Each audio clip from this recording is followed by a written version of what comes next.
Bonjour à ceux qui nous rejoignent. Là, j'essaye de laisser entrer Marina dans le live. Normalement, ça devrait être bon.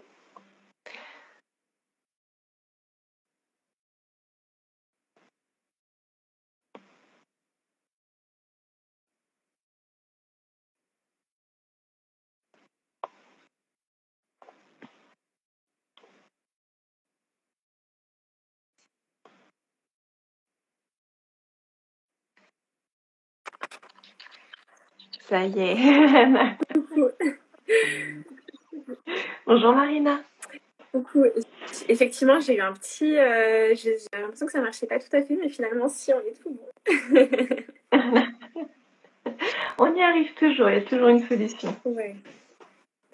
Bon, tu vas bien? Oui, et toi?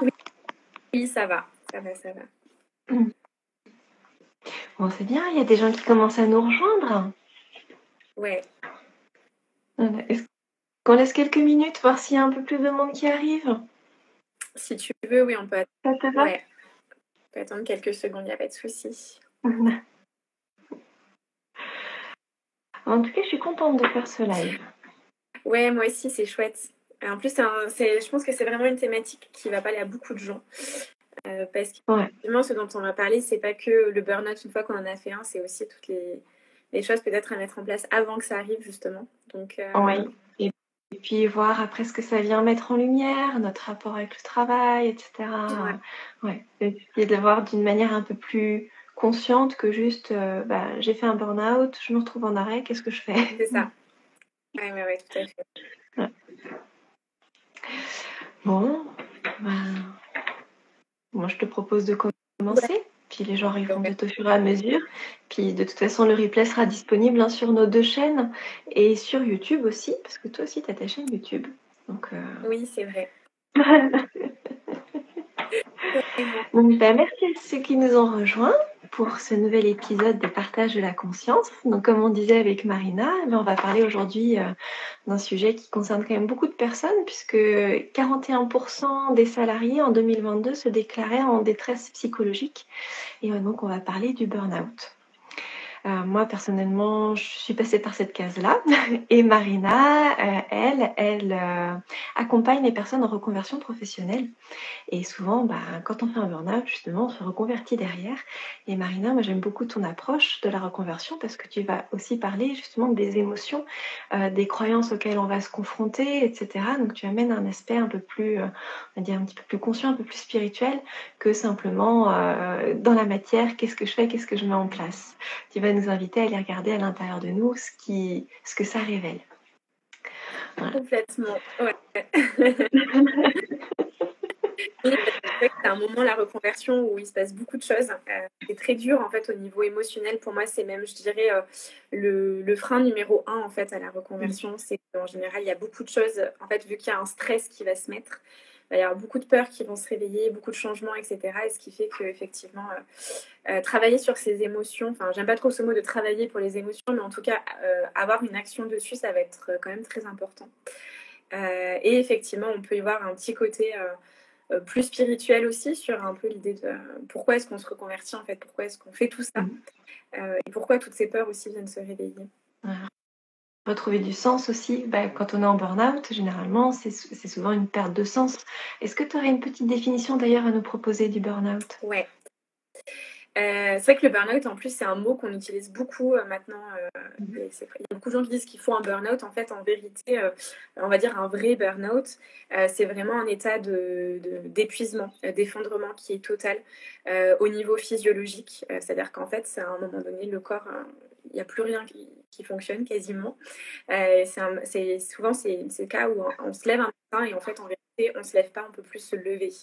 Donc, il y a vraiment cet effondrement qui a lieu au niveau physiologique, au niveau des neurotransmetteurs et aussi au niveau des émotions, parce que c'est pareil, en fait, souvent, des fois, il y a même une comparaison qui est faite entre la dépression et le burn-out. Alors, c'est quand même un peu différent, mais en tout cas, voilà, c'est vraiment cet état qui arrive un jour. Mais en fait, il y a aussi le pré-burnout, il y a tout ce qui arrive un petit peu avant, où ça peut être important d'en dire aussi quelques mots. C'est qu'en fait, un burnout, on ne va pas faire un burnout en une semaine, ni en un mois. En fait, c'est vraiment, il y a un petit peu trois grands moments, trois grandes étapes. Il y a d'abord une phase d'alarme, c'est-à-dire qu'il y a à un moment donné une phase de stress intense qui peut arriver et qui au début peut être vue comme très positif. Par exemple, vous savez, c'est quand on va se dire, vas-y, je me mets à fond, par exemple, dans un nouveau boulot, ou ça peut être, on parle beaucoup des burn-out professionnels, donc ça peut être, par exemple, j'ai reçu une promotion, donc au départ, c'est très positif parce que je vais avoir des nouvelles missions, on va me faire confiance, etc. Et donc, ça peut être aussi une naissance, parce que d'ailleurs, on parle souvent du burn-out professionnel, mais en vérité, le burn-out, c'est multifactoriel.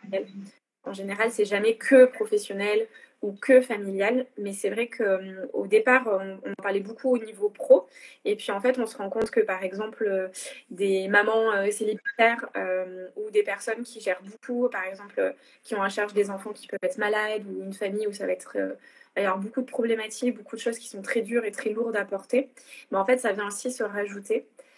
Donc en fait, du coup, par exemple, une naissance, ça peut être justement cette phase au départ d'alarme, ça va être un stress qui va monter, ça peut être très positif, parce que c'est une naissance, par exemple, sauf qu'après, ben, du coup, la vie de famille qui s'installe, cumulée à potentiellement un emploi très stressant, va faire que ce moment-là d'alarme ne va pas durer. Après, on va être sur une phase un petit peu de plateau, où en fait, on va être dans un état d'hypervigilance permanent. Il va y avoir beaucoup de signaux aussi physiologiques. Ça va être, par exemple, j'ai mal au dos, j'ai tout le temps mal à la tête, je dors pas bien. Au niveau émotionnel, c'est la cata, etc. Et en fait, tout ça va faire que ça va s'installer progressivement. Et en fait, ça peut durer des mois. C'est pour ça qu'un burn-out, en vérité, c'est jamais, et ça vient nous parler d'écoute de soi, de bien se connaître, mais parce qu'en vérité, il y a quand même des signes précurseurs qu'on peut sentir. Et voilà, et on se fait jamais un burn-out en une semaine, comme je le disais. Donc voilà. Mais quand tu es pris dans la spirale justement du stress, etc., bah, tu te rends pas compte et justement tu es complètement coupé des signaux. Et pour moi, c'est les signaux du cœur, les signaux de l'âme, ils passent par le corps, par les émotions, etc. Et c'est vrai que quand tu les entends pas, bah, tu as l'impression que du jour au lendemain, en fait, tu te retrouves en burn-out. Mais alors que pas du tout. C'est vraiment sur la durée que ça s'installe. C'est ça, ouais. Et c'est pour ça que c'est quand même intéressant d'agir en prévention. C'est vraiment important de faire les choses avant. Mais effectivement, tu as raison. Il y a plein de cas où en fait, on laisse passer, puis on se dit que c'est normal. Et puis il y a toujours la tourmente de la vie qui fait que. Et on finit par croire que c'est normal en fait d'être toujours dans cet état-là. Jusqu'au jour où ça. Là, c'est le corps qui te dit bah, t'as pas voulu écouter avant, là maintenant tu vas m'écouter parce que je te laisse plus le choix. Quelque part, c'est ça. Et le burn-out est souvent associé à une perte de sens en général. Pour toi, c'est quoi la perte de sens? C'est une sacrée question. Je pense que c'est déjà, ça va dépendre un petit peu de chacun, mais en tout cas, moi, dans la perception que j'en ai, alors aussi bien dans les accompagnements, et même si je me replonge sur moi aussi quand j'étais salariée et que je savais que j'avais envie de me lancer dans l'entrepreneuriat, de me lancer dans les fleurs de bac, etc. C'est à un moment donné cette sensation de vide et de plus vraiment savoir de pourquoi on est là, pourquoi on fait les choses. Est-ce que ça, c'est vraiment, ça a un sens? En fait, c'est comme si d'un coup, on se sentait un peu perdu dans un espèce de brouillard ou dans l'univers, on peut dire. Et de se dire, en fait, ce que je fais, je n'arrive plus à la raccrocher à quelque chose qui va être logique ou quelque chose qui va vraiment me parler. Donc, du coup, ce qui peut faire que ça peut être un peu déroutant et un petit peu compliqué. Et la quête de sens, souvent, ça vient nous parler de quelque chose d'un petit peu plus spirituel aussi. Ça veut dire qu'en fait, il y a un moment donné, c'est comme si l'adéquation entre nos actions dans la matière, dans le concret, c'était pas relié à nos élans du cœur, en fait. C'est comme s'il y avait une espèce de coupure. On fait les choses, mais on sait plus pourquoi est-ce qu'on les fait. Et effectivement, dans le burn-out, souvent, on va retrouver ça, en fait, au bout d'un moment. Parce que dans un état de pré-burn-out, en fait, on fonctionne comme un robot. Donc, du coup, on est un peu coupé de nos élans intérieurs. Je ne sais pas si ça répond, en tout cas, mais c'est un peu ce qui me vient là, tout de suite maintenant. Pour moi, ça correspond tout à fait. Hein. moi, quand je me suis rendu compte que justement ça n'allait plus et que j'étais en train de faire un burn-out, ça a vraiment été cette incohérence entre ce que je vivais à l'intérieur de moi et ce qui se passait à l'extérieur. Parce qu'à l'époque, j'étais clerc de notaire et en même temps, je redécouvrais un petit peu ma spiritualité. Et du coup, c'était deux mondes vraiment un peu qui s'affrontaient. Et c'était cette incohérence entre ces deux mondes qui a déclenché, qui a vraiment été l'élément déclencheur du burn-out et de me rendre compte que oui, j'étais un zombie et que ça n'allait pas, etc. etc. Voilà. Et donc, moi, je l'ai plutôt connu dans le travail, le burn-out. Et c'est vrai que pour moi, c'est très révélateur de notre façon d'aborder le travail. Et d'ailleurs, ne serait-ce que le mot travail, ça vient du latin qui veut dire torture. Donc c'est quand même pour moi, les mots ont un sens, une vibration qui sont assez fortes. Est-ce qu'on n'aurait pas une autre manière de parler du travail, de vivre le travail? Surtout en reconversion, tu dois être, je pense, un peu amené à aborder ces sujets-là aussi. C'est souvent se convertir vers une passion, etc. Donc, comment vivre le travail autrement? Ouais. C'est une question que j'aime beaucoup et qu'en fait, j'ai envie de dire que c'est presque la question principale d'un accompagnement. En vérité, à la reconversion professionnelle, c'est toujours comment est-ce que je peux changer les choses pour faire les choses au mieux pour moi. Et donc, il y a beaucoup de choses. Effectivement, il y a plein de façons. Je pense qu'il y a autant de façons de voir le travail qu'il y a d'humain. Mais en tout cas, un truc qui me parle beaucoup, c'est que j'ai cette conviction qu'on n'est pas là pour rien. Et qu'en fait, si on est venu ici et qu'on a fait telles études, tel chemin, qu'on a eu tel emploi, c'est pas pour rien non plus, ça vient dire des choses sur nous. Et effectivement, en fait, soit on peut voir le travail comme quelque chose de très matériel, de très je travaille pour gagner ma vie. Et c'est vrai que pendant très longtemps, on s'est pas posé cette question-là. Il y avait ce côté, je dois manger, je dois dormir, avoir un toit sur la tête. Et donc, du coup, je vois le travail comme juste le fait de faire une activité pour gagner de l'argent. Et en fait, c'est ce qui va souvent créer cette perte de sens aussi. Et d'ailleurs, on voit beaucoup, il y a beaucoup de burn-out aussi chez les gens très carriéristes, chez les gens qui ont très ce côté financier, carrière, etc. Et après, on peut voir aussi le travail. Effectivement, on peut changer de vision. Et en général, c'est après un burn-out qu'on va être amené à se poser ce genre de questions. C'est un peu dommage parce que ça aurait été bien de se la poser avant. Mais en tout cas, on fait aussi... Enfin, je suis convaincue que le burn-out peut aussi avoir beaucoup d'avantages, en fait. En vérité, ça peut être une sacrée leçon de vie. Enfin, bref. Et effectivement, dans les accompagnements, moi, j'invite beaucoup à se demander, en fait, c'est quoi qui est important pour toi et c'est quoi de suivre aussi ces élans du cœur. Et en fait, on peut très bien imaginer une vie professionnelle qui vient justement parce que c'est un projet qui nous anime, où on sent que ça a du sens, où on va être naturellement aussi doué pour réaliser ça. Et en tout cas, moi, c'est ce que j'essaye de moi-même faire dans ma vie professionnelle. Parce que ça a été à un moment donné, il y a eu quelque chose de plus fort en fait. J'avais un travail qui était très bien rémunéré, qui était socialement valorisé. Et en fait, j'ai démissionné parce qu'à un moment donné, il y avait quelque chose de plus fort où je me disais en fait, j'ai cette envie d'accompagner, d'aider les gens. Et en fait, tout ça, ce vers quoi je vais, même si c'est très effrayant, ça me fait vraiment profondément vibrer. Et il y a vraiment cette idée de se dire aussi que quand on regarde, quand on dézoome un petit peu, on y passe du temps au travail. Donc autant que ça soit une activité qui nous plaise, qui ait du sens, parce qu'il y a aussi cette idée de se dire quand j'aurai, je sais pas, 60, 65 ans, 70 ans, est-ce que vraiment, si je fais une rétrospective de la vie professionnelle que j'aurais eue, est-ce que vraiment j'en serais content ou contente? Est-ce que je me serais dit que j'aurais fait quelque chose qui a du sens ou au contraire, pas du tout? Et en fait, c'est vrai qu'il y a cette idée de dire comment est-ce que moi je peux aussi apporter ma pierre à l'édifice, alors à la fois me rendre heureux ou heureuse dans mon travail, mais aussi avoir ce côté un peu plus à l'échelle sociétale, qu'est-ce que j'apporte en fait pour les autres, en quoi moi je peux être utile, etc. Et ça, c'est des vraies questions. Enfin, ça va avec le sens. Et en fait, la quête de sens, en général, c'est qu'on a un sentiment d'inutilité. Et c'est très facile en fait à avoir. C'est un métier qui a du sens, c'est un métier où on se sent utile. Donc, il y a plein de façons de faire. Et on n'a pas tous la définition de l'utilité va dépendre de chacun, parce qu'on n'a pas toutes et tous les mêmes choses à apporter. Chacun est unique et c'est très bien comme ça. C'est ça. Ouais. Je suis d'accord avec toi quand tu dis que le burn-out, ça peut être quelque chose qui apporte beaucoup de choses, parce que pour moi, ça a vraiment été justement une prise de conscience sur ma vie, ce que j'en attendais, etc.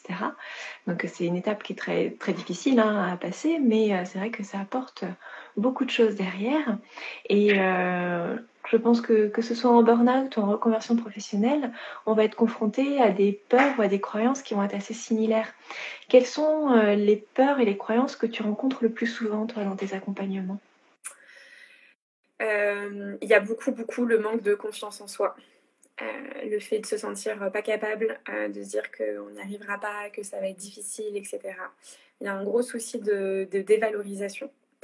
Il y a évidemment tout le lien avec l'argent. Donc ça aussi, c'est un sacré truc. Bon, l'avantage, c'est que c'est plus facile à décroter les croyances autour de l'argent que décroter les croyances autour de la confiance en soi, par exemple. Donc déjà, c'est un truc que j'ai constaté. Donc ouais, effectivement, il y a la peur du manque financier.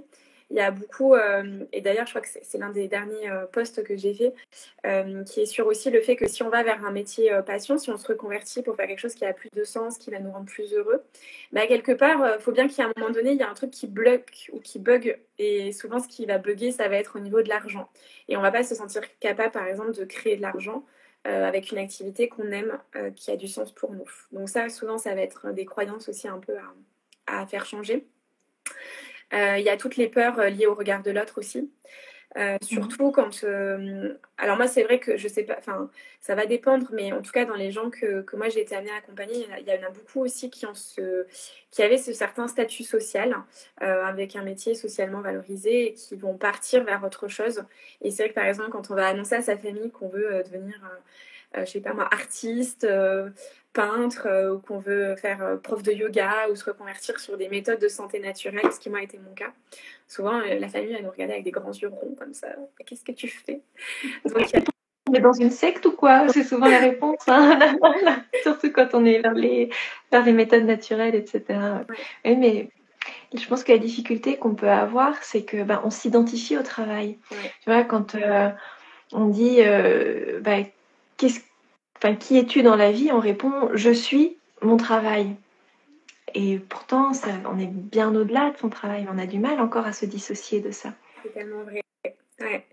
Tu sais que j'ai une anecdote à ce sujet. J'en parlais avec une de mes amies qui est venue me voir à Madrid à l'automne. Et en fait, on se disait à quel point, effectivement, on s'identifiait complètement à ça. C'est comme si c'était une étiquette, en fait, la vie professionnelle. Et on se disait, c'est fou parce qu'en fait, quand on rencontre quelqu'un, systématiquement, une des premières questions, c'est tu t'appelles comment? À la limite, t'habites où et tu fais quoi dans la vie? Et quand on dit tu fais quoi dans la vie, ça veut dire c'est quoi ton métier? Et en fait, ça montre à quel point le travail a une place importante aussi dans la société. Donc, d'un point de vue positif, ça montre à quel point on peut choisir d'œuvrer pour des choses qui ont du sens et on peut vraiment réaliser de magnifiques choses dans sa semaine, parce qu'effectivement, on a du temps pour accomplir des choses. Mais ça montre aussi l'effet pervers qui est de se dire, en fait, t'es quoi sans ton travail, en fait. Et justement, cette question de je suis, moi, justement, le burn-out m'a aidé à remettre tout ça un petit peu en cause, en question. Et je pense que la connaissance de soi est indispensable pour vraiment réussir à sortir d'un burn-out derrière. Ça vient mettre en lumière beaucoup de choses et il faut juste accepter de regarder ce qui était là et de se dire, bon, maintenant, qu'est-ce que j'en fais? C'est ça, ouais. Surtout qu'un burn-out va durer, on se remet, tout comme un burn-out se fait pas en une semaine, on se remet pas d'un burn-out en une semaine non plus. Et effectivement, quand on passe au moins 3-4 mois, mais c'est plutôt 6 mois, voire même des fois 1 an, sans pouvoir travailler, en étant complètement, et puis dans un épuisement, etc., passer beaucoup de temps du coup dans son lit, chez soi, avec potentiellement une vie émotionnelle qui est très déprimée et qui est très compliquée, effectivement, on n'a pas d'autre choix que de se retrouver face à soi-même.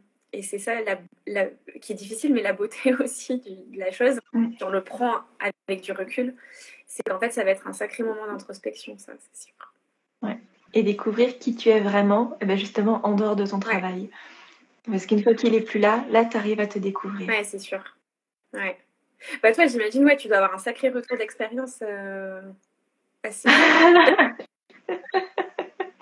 C'est du coup, moi, ça m'a vraiment ouvert toutes les portes de ma spiritualité. Et puis, du coup, j'essaie de l'incarner aujourd'hui dans ma reconversion. Mais c'est vrai que c'est pas toujours évident. Et justement, je vois toutes les croyances limitantes, tous les schémas, tous les conditionnements qui ont été mis en place dont j'avais pas conscience. Et que maintenant, il faut accepter. Et puis qu'il faut que j'essaye de transcender au fur et à mesure qu'ils se présentent. Donc c'est un travail oui, pour le coup, c'est un travail de longue haleine, quoi, parce que c'est pas forcément une partie de plaisir, mais ça apporte vraiment beaucoup de choses derrière. Ouais, c'est sûr. Oui, de toute façon, je pense qu'il y a un avant-après et qu'on n'est plus les... En tout cas, moi, je le vois dans les accompagnements, les gens témoignent bien effectivement d'un sacré changement qui s'opère, c'est sûr. Et parce qu'après, on sait ce qu'on ne veut plus. Aussi. C'est aussi un des grands avantages, on sait ce qu'on ne veut plus vivre. Ouais. Dans la symbolique du burn-out, donc burn, ça veut dire aussi brûler, cramer en anglais. Et donc, il y a cette idée que comme si on avait cramé un peu toutes nos réserves à la physiologique, nos réserves émotionnelles, un peu tout. Et en fait, il y a l'idée aussi potentiellement d'un phénix qui renaît de ses cendres. Parce que le phénix, il y a l'idée de mourir et de brûler, en fait, pour renaître à autre chose. Et effectivement, et ça, des fois, c'est pas facile. Ça demande vraiment lâcher prise. Parce que d'accepter qu'en fait ce qu'on avait avant c'est plus possible, ça n'existera plus. Et oui, et après se dire qu'est-ce que je construis pour la suite. Mais j'aime beaucoup l'image du phénix, c'est une très belle image. Et c'est vrai que ce soit toi ou moi, on s'est reconverti dans des métiers qui vont plutôt être axés sur le bien-être, les médecines naturelles, etc. Et il y a beaucoup de monde qui font comme nous. Et quand on regarde sur les réseaux, on a un peu l'impression que finalement, pour te sentir épanoui dans ton métier, dans ta vie, il faut se tourner vers ce genre de métier, d'activité professionnelle. Est-ce que c'est vraiment le cas ou est-ce qu'on peut aussi être heureux, je sais pas, en étant boulanger, en étant caissière, en étant électricien voilà. Est-ce qu'on peut être heureux dans un métier lambda, on va dire? Bien sûr. Et c'est vrai que ça, c'est une question qui est évoquée. Parce qu'il y a aussi beaucoup de choses à déconstruire. C'est vrai qu'il y a ce penchant de se dire, en fait, je me reconvertis pour aider les autres. Et il y a beaucoup, effectivement, dans les reconversions, même moi, je le vois. Quand on parle du projet de reconversion, en fait, il y a beaucoup cette idée d'aider les autres, etc. Donc, ça va servir à la thérapie, etc. Et en fait, je pense que ça vient de ce besoin d'utilité. Parce qu'en fait, à un moment donné, on a tellement perdu le sens de ce qu'on faisait. On est tellement... on est là sans être là, en fait, quand on fait un travail qui a plus de sens. Et que du coup, en fait, il y a ce besoin qui est tellement présent de retrouver du sens que du coup, on se dit, en fait, je vais aller au point le plus facile, on va dire, d'accès, qui est pour retrouver du sens, qui est d'aider les autres. Parce qu'effectivement, souvent, l'utilité va avec aider les autres. Sauf qu'en fait, en réalité, il y a plein de façons de s'épanouir au travail. Et on n'a pas du tout besoin de faire un métier dans le soin pour être épanoui, pour avoir du sens. Comme je le disais tout à l'heure, moi, j'ai cette croyance très forte et j'en suis vraiment intimement convaincue qu'on n'est pas toutes et tous là pour accomplir les mêmes choses. Et qu'effectivement, en fait, être boulanger, ça peut être nous procurer un sentiment d'avoir du sens et d'utilité hyper fort. Tout comme être électricien ou tout comme, pourquoi pas, travailler dans une banque d'affaires. Après tout, pourquoi pas. En fait, il n'y a pas de vérité. Ça va dépendre du chemin de chacun, ça va dépendre des opportunités qu'on a aussi. Et moi, j'avais rencontré des gens qui, justement, souvent, dans la spiritualité, il y a ce blocage-là, un petit peu, cette idée de se dire, puisque je suis par tout ce qui est le développement personnel, la spiritualité, le fait d'être utile, la quête de sens et tout ça, je dois forcément faire un métier qui est en lien avec ça. Sauf qu'en fait, on peut être aussi très utile quand on met de la conscience, quand on a cet aspect un peu spirituel, dans des milieux un petit peu plus, on va dire, sériels, etc. Donc ça, c'est aussi hyper important. Et après tout, pourquoi pas, on peut faire tous les métiers du monde tant qu'en fait, on sent que ça nous anime. C'est ça le plus important. En fait. Tant que ça nous rend heureux finalement, tant que ça nous met en joie, parce que c'est là-dedans qu'on va trouver du sens, dans la joie. C'est ça.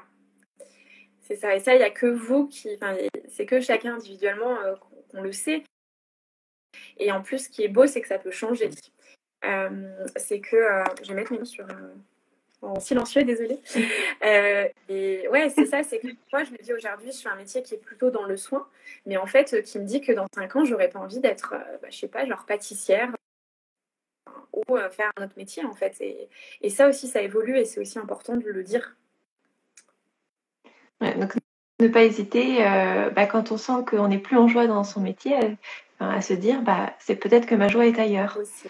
Et c'est pas un échec de se dire que oui, j'ai été en joie, aujourd'hui ça ne me nourrit plus, je vais peut-être me tourner vers autre chose.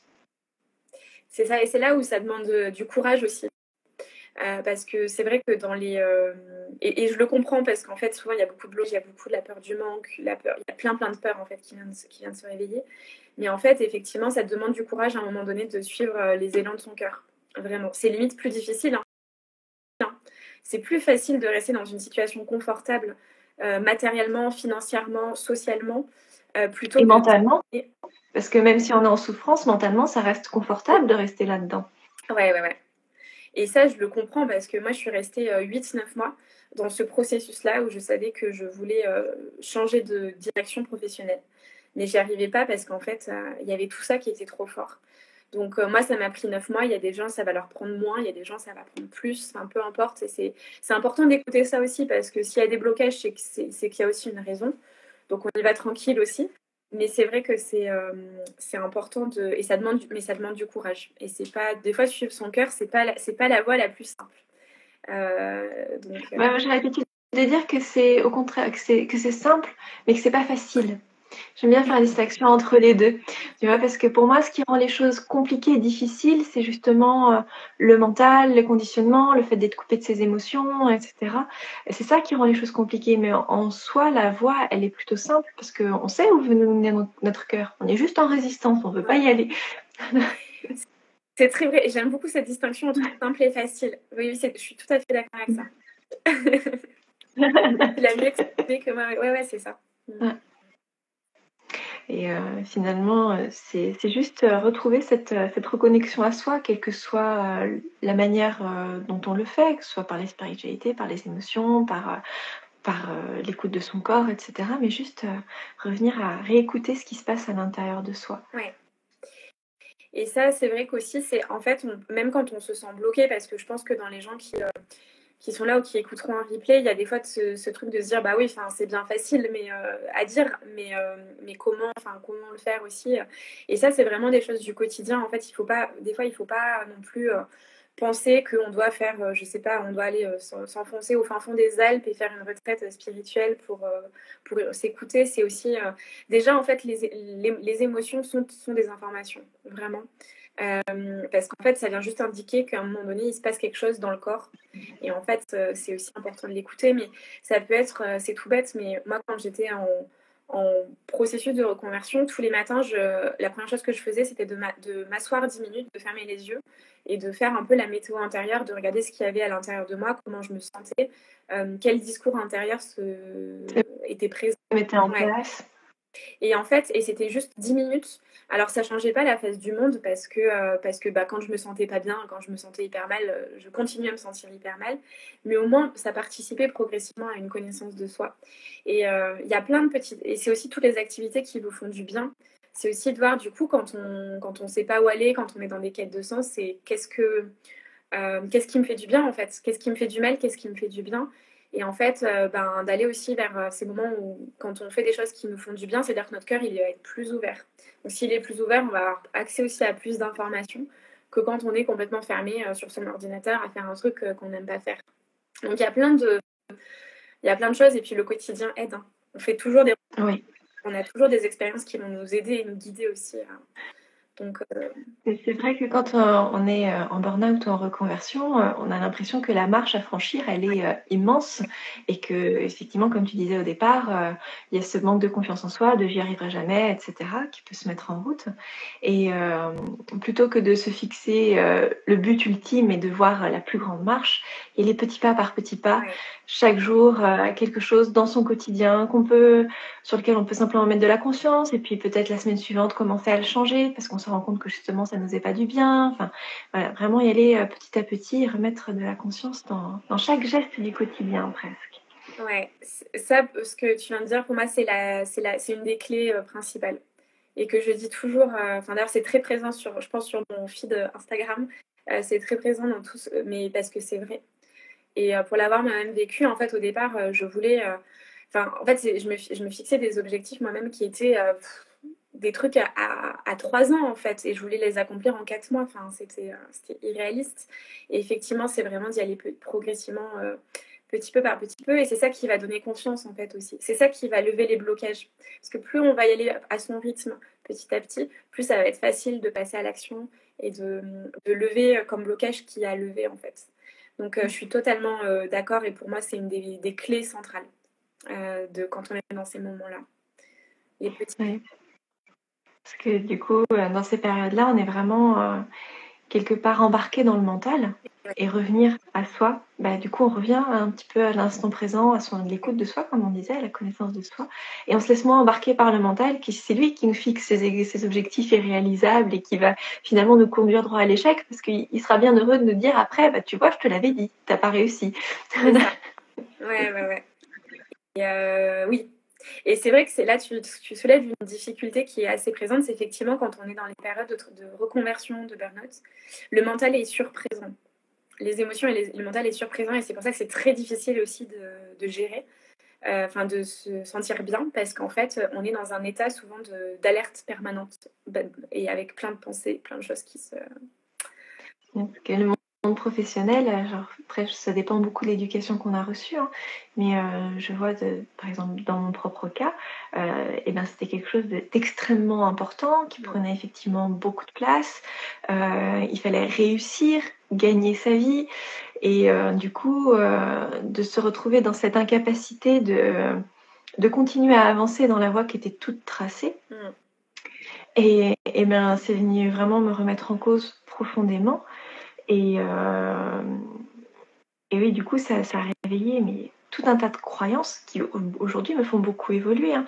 Mais c'est vrai que ces croyances, au départ, on peut les prendre un peu comme un mur en pleine face, et se dire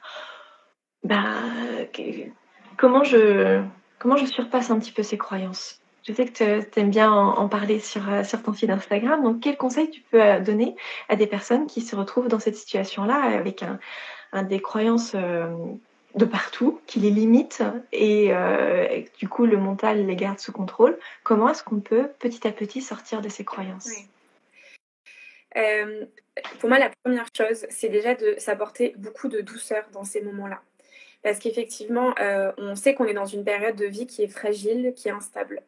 Par le simple fait de se dire, là, je passe d'une situation A que je connaissais, que je maîtrisais, et que mon mental était très content de maîtriser, à une situation B qui est complètement, qui nous paraît comme inconnue et insurmontable. Donc déjà, c'est de chaque jour vraiment de prendre du temps pour soi, de s'apporter chaque jour un peu de douceur, etc. Parce qu'en fait, on a beau dire, mais si on le fait un petit peu chaque jour, un petit peu 5 minutes par 5 minutes, en fait, au bout d'un moment, on va sentir les effets et ça va quand même jouer. Donc ça, c'est vraiment la première chose. Ensuite, sur les croyances, en fait, ce qu'il faut arriver à réaliser, c'est que effectivement, c'est comme s'il y avait une pièce de théâtre ou un film intérieur à l'intérieur de notre tête, où il se passe beaucoup de choses. Et en fait, où il y a c'est comme s'il y avait plein de petits personnages parasites qui venaient nous raconter des histoires tout le temps, comme un film en fait. Et le truc, c'est qu'il y a des pensées qui vont être positives, qui vont nous faire du bien, qui vont nous porter vers le haut. Dans le sens, par exemple, oui, tu vas y aller, oui, fais cette formation, ça va être bien pour toi parce que ça va te permettre, in fine, d'aller vers un métier qui te plaît, etc. Et puis, il y a des grosses pensées de dévalorisation, il y a des grosses pensées je vais être un peu brutale, mais je le vois parce que c'est ce qui se dit, c'est t'es qu'une merde, t'y arriveras pas. Tu vois, par le passé, là, t'as échoué là-dessus, donc là aussi, tu vas échouer. Donc, il y a vraiment des pensées qui sont ultra violentes, qui se disent à l'intérieur de nous. Et en fait, ce qui est compliqué, c'est que quand on n'a pas ce recul-là, on ne sait pas faire la différence entre ça c'est une croyance erronée, ça c'est vrai, ça c'est pas vrai, etc. Et il y a un petit peu tout qui se mêle. Donc en fait, ce qui peut être hyper intéressant, un exercice, ça peut être de noter.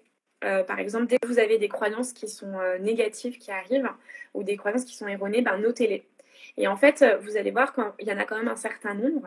Et il y a un moment donné, en fait, en les notant, ça permet d'en prendre conscience. Parce que le truc qui est difficile, c'est que tant qu'on n'a pas dézoomer et observer ses pensées, ben en fait, c'est comme si on avait ça fait comme ça en fait avec la croyance, et on n'arrive pas à s'en désidentifier. Donc pour nous, cette croyance, on a l'impression que c'est vrai, et en fait, on a l'impression que c'est nous, que ça fait vraiment partie de nous, mais en fait, on risque pas de pouvoir la travailler et de pouvoir s'en détacher. Donc la première étape, c'est déjà de l'observer et de juste prendre conscience qu'elle est là.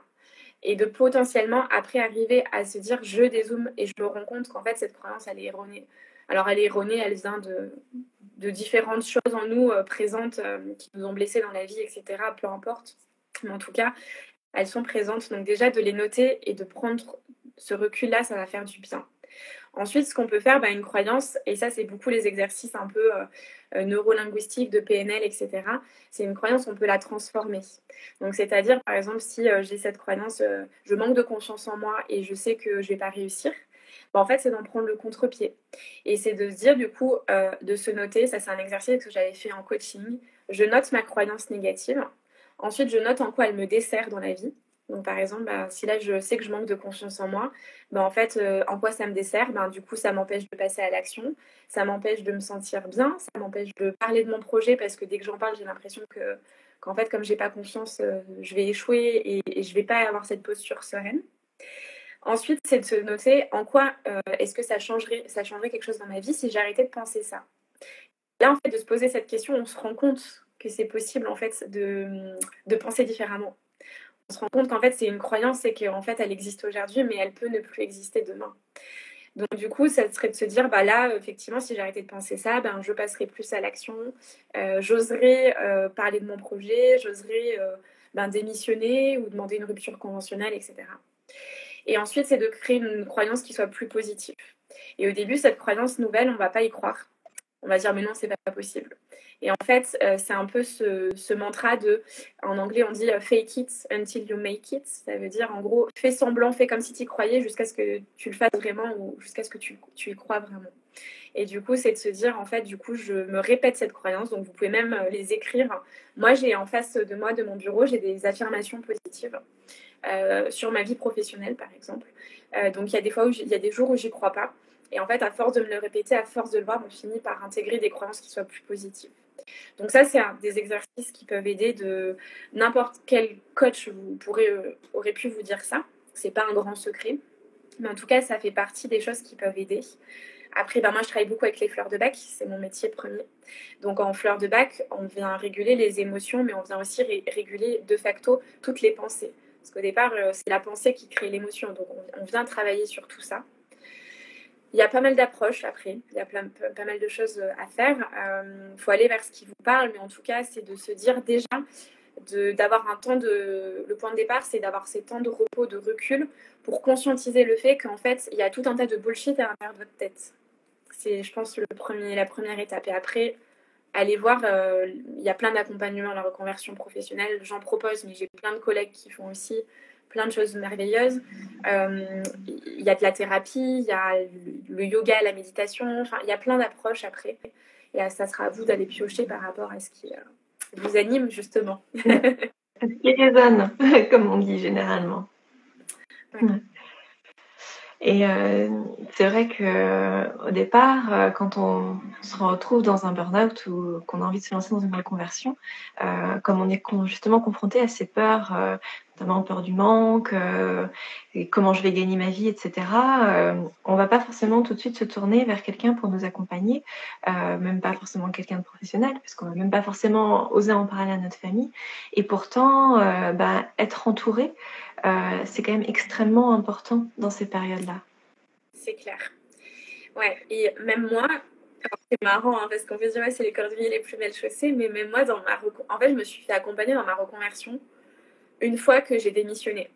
C'est-à-dire que toute l'étape avant, de tout le stress et tout, je me suis dit non, mais c'est bon, tu peux gérer toute seule. Et on peut gérer tout seul, mais c'est vrai que d'être accompagné, ça simplifie les choses quand même. Ouais, c'est clair. Et c'est vrai qu'avec le recul, Bon, avec le recul, non, parce que je pense que ça fait partie de l'expérience dans tous les cas.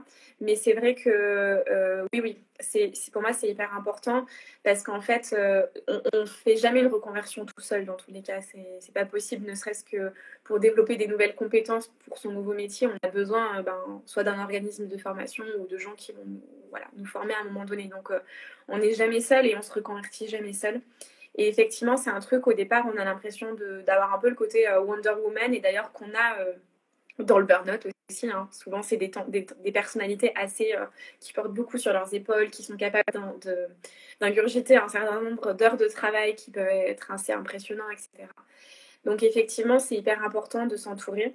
Alors, déjà, par les proches. Moi, je dis toujours, dans un processus de reconversion, vous n'êtes pas obligé non plus de parler à tout le monde de votre reconversion, parce que notamment, vos envies de changement vont faire peur à certaines personnes, vont réveiller des peurs chez les autres. Donc, si vous sentez que c'est un peu sensible, vous n'êtes pas obligé non plus d'en parler à la terre entière. Mais en tout cas, effectivement, d'avoir au moins 2-3 personnes sur qui vous allez pouvoir vous appuyer, dans votre famille, vos proches, c'est hyper important. Vraiment. Et surtout, par rapport, pour faire le lien avec le burn-out, souvent, il y a un grand sentiment de solitude, mais un profond sentiment de solitude avant et après. Donc, en fait, c'est hyper important de se faire entourer.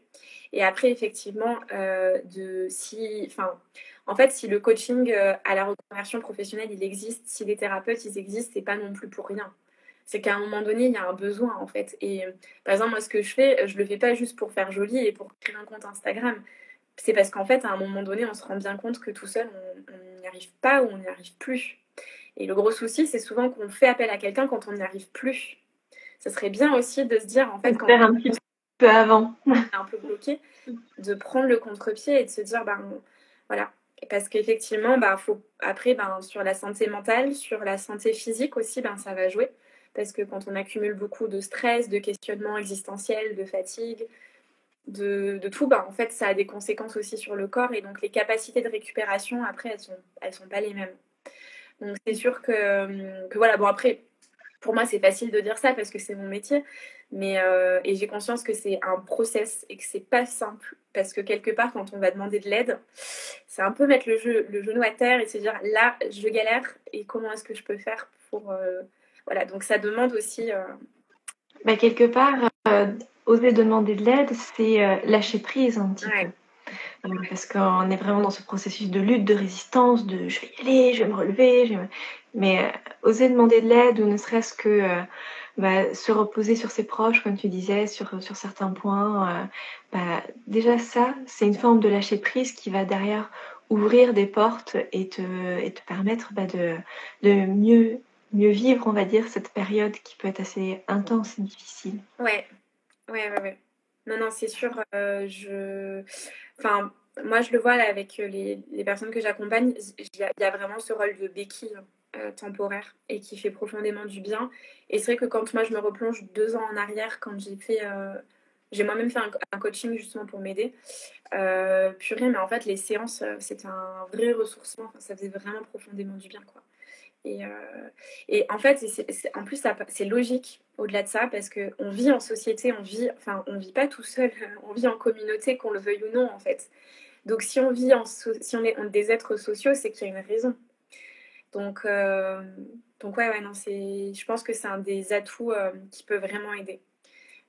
Et c'est bête, hein, mais des fois, quand on va pas bien, la seule chose, on n'a pas forcément besoin de parler, on n'a pas forcément envie d'aller introspecter ses pensées et tout. Des fois, la seule chose dont on a besoin, c'est un câlin. C'est une marque d'attention, d'affection d'une personne qui est là pour nous, en fait.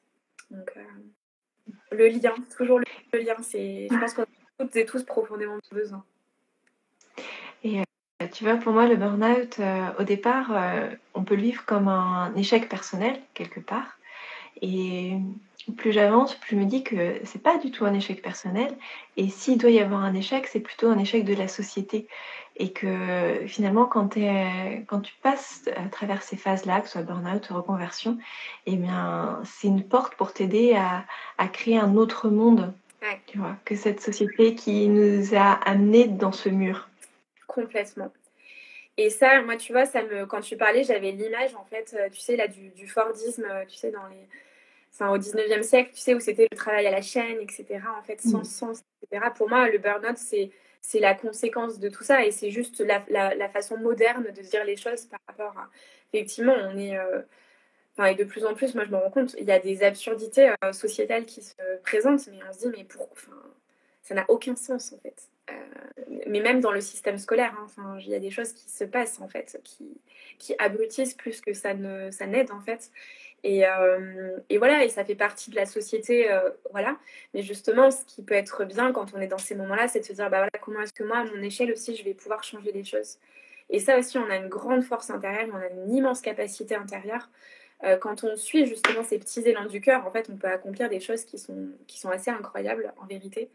Et on peut vraiment changer la donne aussi, effectivement. Et dans ces moments effectivement, quand on se sent pris en échec ou quand on se sent, on se dit, bah voilà, c'est de ma faute, il y a souvent aussi un grand sentiment de culpabilité dans les burn-out. Et en fait, c'est de se dire, bah non, en fait, c'est comment de transformer aussi l'expérience, de se dire, en fait, comment ça, c'est venu m'apporter.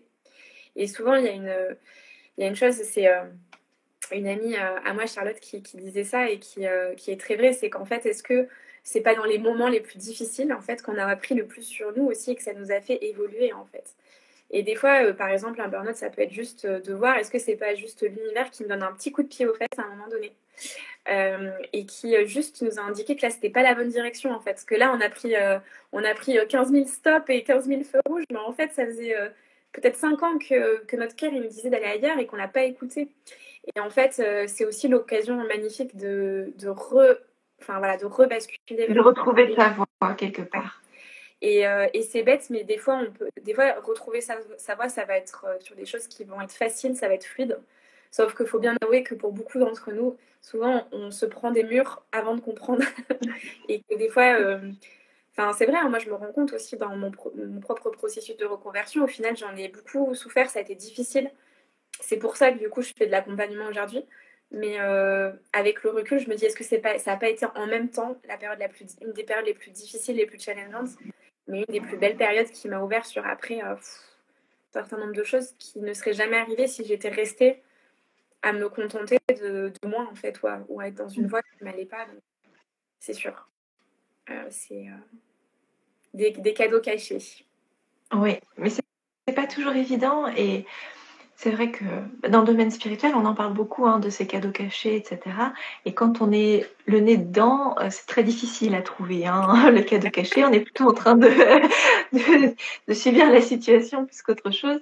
Mais c'est vrai que quand on avance petit à petit, pas après pas, comme on en a parlé pendant ce live, et qu'on commence à prendre ce recul, cette hauteur, et à sortir un peu du contrôle du mental, on se rend compte que, ouais, en fait, ça a été une très belle expérience, difficile, mais pour autant, ça n'enlève pas la beauté de l'expérience, et que ça a permis d'évoluer déjà en tant qu'être humain. Et ensuite, comme je disais, comme on est des êtres sociaux, qu'on peut être amené à vouloir se tourner un peu plus vers l'autre, ça peut aussi nous permettre d'évoluer à une échelle un peu plus grande, ne serait-ce que la famille, le village, la société, etc. Donc c'est quand même des expériences, oui, difficiles, mais qui peuvent être très nourrissantes. Ouais, non, très, très clairement. Et justement, en fait, c'est aussi peut-être ce qui va nous guider ou nous donner des informations pour la suite, justement. En fait, parce que justement, ça fait du bagage en plus de se dire, voilà, qu'est-ce que tu as accompli dans ta vie. Donc, il y a le CV, la partie professionnelle, mais il y a aussi qu'est-ce que tu as accompli au niveau psycho-émotionnel et dans ta connaissance de toi, etc. Et qui peut être magnifique. C'est à la fois, ça peut être difficile, mais ça peut être aussi magnifique. Et de toute façon, moi j'ai cette confiance vraiment dans le fait que on n'est jamais abandonné, en fait, et que même, je sais pas si toi tu l'as senti, mais même moi dans les moments où j'étais au fond du trou, mais du gouffre le plus profond, mais vraiment, j'ai vraiment goûté à ces à ces moments-là. Et en même temps, donc des fois ça a duré 2, 3 jours, 4 jours, 5 jours, 6 jours. Ça durait. Et en fait, il y avait toujours un moment où il se passait un truc, où tu fais une rencontre, tu apprends une nouvelle. Il se passe un truc qui fait qu'en fait, tu dis, là, ça va t'aider à remonter, en fait. Et c'est là où tu dis que tu as toujours un truc qui va finir par t'aider, en fait. On reste jamais au fond du seau. On n'est jamais livré à nous-mêmes, en fait. C'est vrai que moi, quand je suis dans ces périodes-là, justement, où je descends, je coule, j'ai tendance à avoir un peu une colère envers la vie et puis à me sentir abandonnée. Et donc, du coup, je l'exprime et je dis, mais c'est pas juste, quoi. Voilà, aidez-moi. Mais vraiment, quelque part, dans ce désespoir. Et derrière, oui, il y a toujours une réponse qui arrive. Comme tu dis, soit une rencontre, soit un truc que tu vas lire, soit il y a toujours quelque chose qui arrive. Et tu vois, moi, dans un de mes accompagnements, il y avait une personne qui me disait oui, mais moi, quand je suis dans cet état-là, comme je suis pas dans mon cœur, eh ben, j'ose pas formuler de demande. Mais si, au contraire, on t'entend quand même. Donc, même quand on est dans cet état de désespoir à toucher le fond, c'est même là qu'il faut encore plus demander parce que c'est là qu'on va t'apporter vraiment la réponse dont tu avais besoin pour t'aider à faire ta remontée. Ouais. Et puis ouais, c'est ça. Après, bon, c'est aussi un prisme de vue. Hein. Je dis pas que c'est le plus parfait, mais en tout cas, moi, je pense aussi qu'on vit ce qu'on est capable de vivre. La vie, elle n'est pas méchante par nature, et le monde professionnel n'est pas méchant par nature non plus, ou notre chef, ou les gens qui nous font chier ou qui ont participé à créer ces états-là. Sont pas méchants par nature, c'est juste en fait les circonstances qui ont fait que ça a été très difficile, et surtout que c'est venu réveiller des choses en nous aussi, surtout.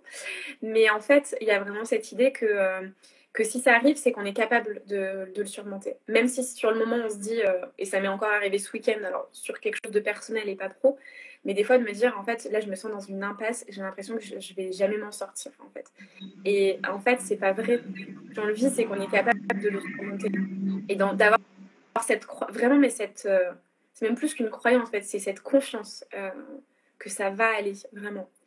Et dans le cadre du burn-out, dans le cadre des reconversions professionnelles, on n'est pas seul, en fait. Il y a vraiment en ce moment tellement de gens qui sont en train de changer, qui se posent ces questions. Tellement de gens qui sont dans un burn-out ou dans des quêtes de sens, qu'en fait, si on le vit collectivement, c'est qu'on collectivement aussi, On est en train d'évoluer collectivement. C'est ça, il y a ça. Et c'est pour ça que moi, ça me tenait à cœur aussi de mettre en place des interviews reconversion. Bon, là, ça fait un moment que j'en ai pas fait, mais ça va revenir. Pour montrer aussi que c'est possible de se sortir de situations qui nous paraissent être comme dans une impasse, en fait. Pour montrer que c'est possible que même quand on se sent, quand on vit un burn-out ou quand on se sent dans une impasse professionnelle, en fait, c'est tout à fait possible de remonter à la surface de l'eau parce que d'autres l'ont fait aussi. Et ça fait du bien en général. Ça donne des bons exemples, on va dire. J'ai une dernière question pour toi. Tu vois, dans un de mes accompagnements, une personne qui me demandait, parce qu'elle était très tournée vers le développement personnel, la spiritualité, etc. Et elle avait du mal à faire son propre discernement, à trouver ce qui lui convenait. Donc, du coup, elle se perdait là-dedans. Et elle m'avait demandé, mais est-ce qu'à un moment, cette connaissance de soi, ça devient un peu plus facile? Ou est-ce qu'on est obligé de galérer tout le temps?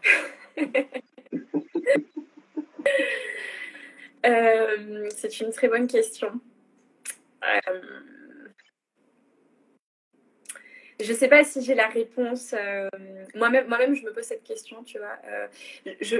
Je dirais que oui, parce qu'il y a un moment donné, quand on finit, plus on va vivre des expériences, plus effectivement on va avoir au départ, ça va être une routine d'apprendre à se connaître, comme je le disais, il y a la méditation qui peut aider, il y a d'avoir des temps d'introspection.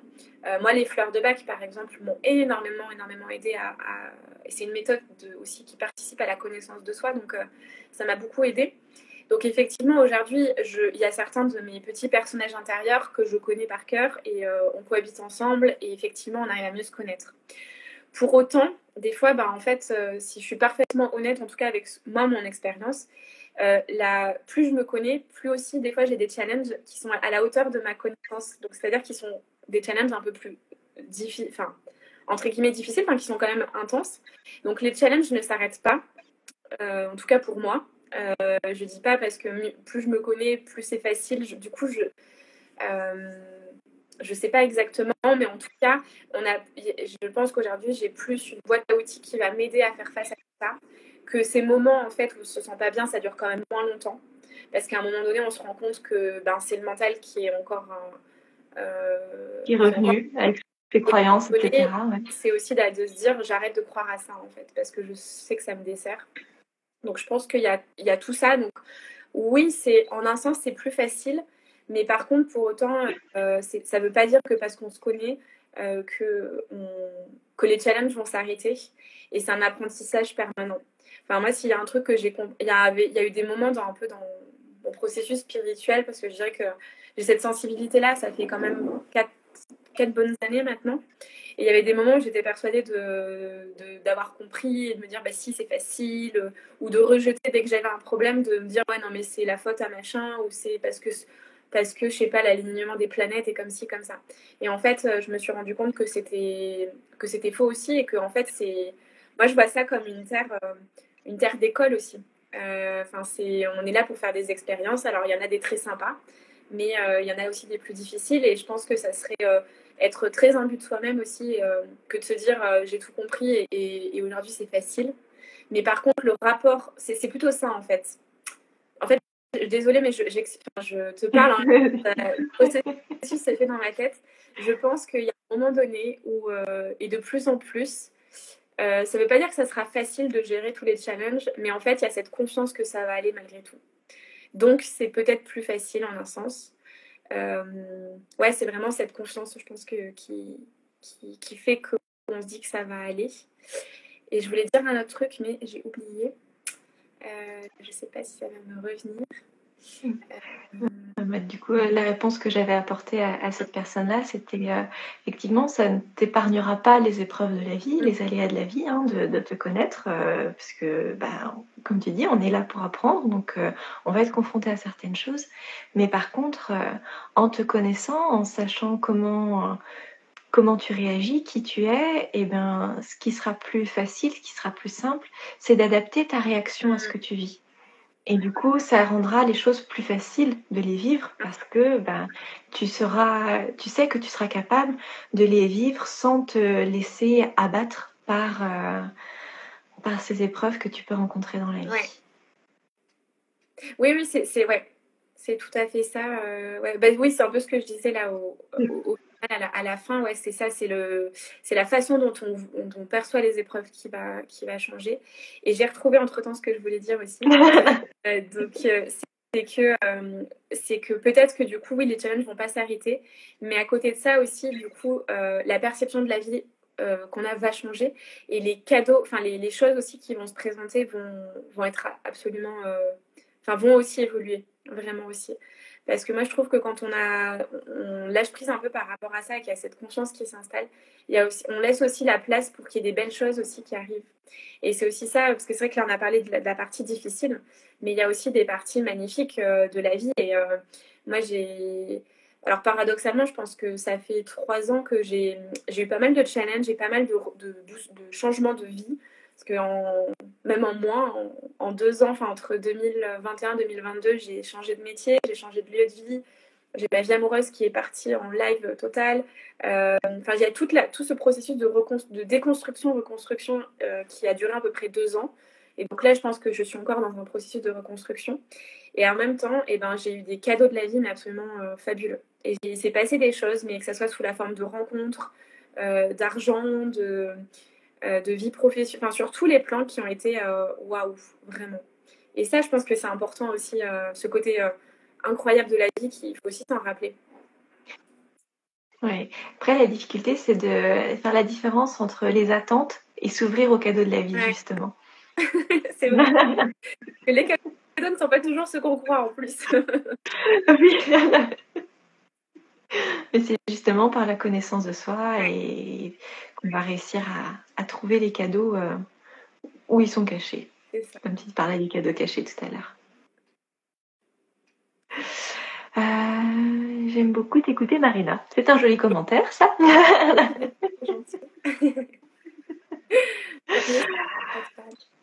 Est-ce qu'il y a autre chose que tu voudrais ajouter sur ce thème du burn-out et de l'appel du cœur? Je pense qu'on a fait quand même un bon tour. Je pense que effectivement, en conclusion, c'est un peu ce qu'on a dit, mais c'est ne restez pas seul. En fait, c'est ça, c'est que du coup, quand il y a ces challenges qui sont présents, qui sont un peu forts, c'est ouais, de savoir qu'on est entouré alors par la vie, on va dire, mais aussi par ses proches, enfin éventuellement voilà des thérapeutes, des accompagnants, enfin peu importe en fait, mais d'avoir ce truc de se dire ne restez pas seul vraiment. Ça c'est pour moi très important de faire du lien, continuer à faire du lien et se rappeler que ça va aller, que rien n'est permanent, tout bouge. C'est vrai que on connaît, il y a le système jour-nuit dans la vie, il y a la Et météo qui change, les les saisons. émotions elles changent, les situations de vie elles changent. Oui, on va rencontrer des challenges, mais en fait c'est toujours se rappeler que tout bouge et que ça va aller, vraiment, vraiment, vraiment, ça va aller. Limite, comme on parlait tout à l'heure des croyances positives, des affirmations positives, écrivez-vous-le sur votre frigo, en face des toilettes, ça va aller. Et il faut savoir que le cerveau humain, il fonctionne de cette façon en fait. Il n'a pas besoin d'expérimenter les choses pour qu'il le considère comme vrai. Le simple fait d'y penser, il va nourrir cette croyance, il va le considérer comme vrai. Donc de se choisir de nourrir des pensées un peu plus positives, eh ben ça aide à changer cet état d'esprit parce que c'est comme ça qu'on fonctionne. C'est pas de la magie, c'est pas ça fonctionne vraiment. Ouais, non, c'est sûr, c'est notre fonctionnement, en tout cas, c'est clair. Hein. Et c'est vrai qu'on s'en raconte un tas de bêtises à l'intérieur de nous. Hein. Et des fois, on est nos pires auto-saboteurs. Hein. Donc, ouais. Voilà. Bon, est-ce que parmi ceux qui nous regardent, il y en a qui auraient éventuellement des questions à poser? Je sais qu'il y a un tout petit décalage entre le moment où on parle et où les gens ont la vidéo, donc on peut laisser quelques instants pour voir s'il y a quelques questions. Oui, ouais. Bon, en tout cas, s'il y a des questions, ouais, ou même en replay, vous pourrez aussi les mettre en commentaire. Mais en tout cas, c'était chouette de faire ce live. C'était très, très intéressant. Et j'ai beaucoup aimé cet aspect de burn-out, enfin, on va dire le burn-out un peu pratique, l'accompagnement, l'aspect spirituel et tout. C'était... Dommage, je suis arrivée à la fin, mais ça a l'air intéressant. Et bien, il y aura le replay qui sera disponible. Comme ça, tu pourras voir tout ce qui s'est dit avant. Mais oui, moi, ça me tenait à cœur de parler du burn-out et de mettre un peu plus de conscience dedans parce que pour y avoir été confrontée, moi, quand j'ai vécu mon burn-out, on va voir son médecin. Son médecin va nous mettre en arrêt, va éventuellement nous prescrire des médicaments, mais derrière, tu fais quoi de ça, de cette transformation que tu es en train de vivre? Et pour moi, c'est vraiment le moment où c'est, t'es confronté, j'avais fait un live par exemple sur les parts d'ombre, t'es confronté à tes parts d'ombre et c'est le moment de les mettre en lumière et de voir ce qui peut en sortir de chouette, parce que ça peut vraiment être chouette derrière, même si c'est une expérience difficile sur l'instant, ça peut être très chouette derrière. Et ça me tenait à cœur de mettre ça un petit peu en avant. Donc merci à toi, Marina, parce que c'était très chouette d'échanger avec toi sur ce sujet. Merci à toi pour l'invitation et puis au plaisir de rééchanger prochainement. Ouais. Donc je vais mettre le live en replay et puis n'hésitez pas, comme disait Marina, si vous avez des questions, à les mettre en commentaire ou à nous contacter par message. On vous répondra avec grand plaisir. Je vous souhaite une bonne journée à tous. Bonne journée Marina. Bonne journée à toi aussi, à bientôt. À bientôt.